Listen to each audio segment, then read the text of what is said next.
Episode 8 భీమవరానికి bye bye చెప్పేసే time అయితే వచ్చేసింది అనమాట. పొద్దున్నే ఫ్రెష్ అప్ అయిపోయి ఇంకా నెక్స్ట్ డెస్టినేషన్ కి అయితే స్టార్ట్ అయిపోయినాము.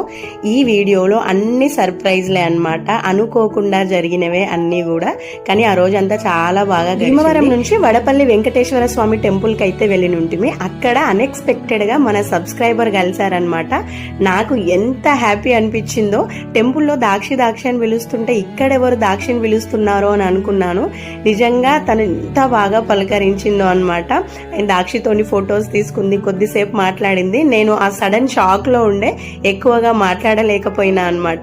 సో ఒక ఫోటో అది తీసుకున్నారు. నాకైతే నిజంగా పెద్ద సర్ప్రైజ్. మన వీడియోస్ చూసి మనం తెలియకున్నా కూడా దగ్గరకు వచ్చి ప్రేమగా పలకరించడం అనేది నిజంగా నాకైతే చాలా హ్యాపీనెస్ ఇచ్చింది అనమాట.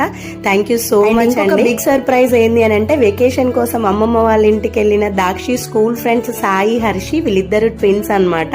అండ్ మా నైబర్స్ కూడా. సో వీళ్ళ ఇంటికి అయితే వెళ్ళినాం అన్నట్టు. ఎప్పుడో చెప్పిరంట, బీచ్ కి దగ్గరలోనే మా అమ్మమ్మ వాళ్ళ ఊరు ఉంటది, నువ్వు వచ్చినప్పుడు రా అని చెప్పేసి. సో ఇంకా అక్కడికి వెళ్ళినప్పుడు ఇంకా కాల్ చేయమని చెప్పేసి అంటే ఇంకా కాల్ చేసి వాళ్ళ ఊరికి వెళ్ళి అందరం కలిసి కాకినాడ బీచ్ కి అయితే వెళ్ళినాం అన్నట్టు. సో బీచ్ లో మంచిగా పిల్లలు అయితే మస్తు ఎంజాయ్ చేసినారు. ఇంకా స్కూల్ ఫ్రెండ్స్, నైబర్స్ ఎప్పుడు ఆడుకునే వాళ్ళతో ఇంకా బీచ్ కి వెళ్ళడం మామూలు హ్యాపీనెస్ కాదు వాళ్ళకి. ఇంకా అక్కడ నుంచి యానాంకి వెళ్ళి బ్యాక్ టు హోమ్ అయితే వచ్చేసినాం.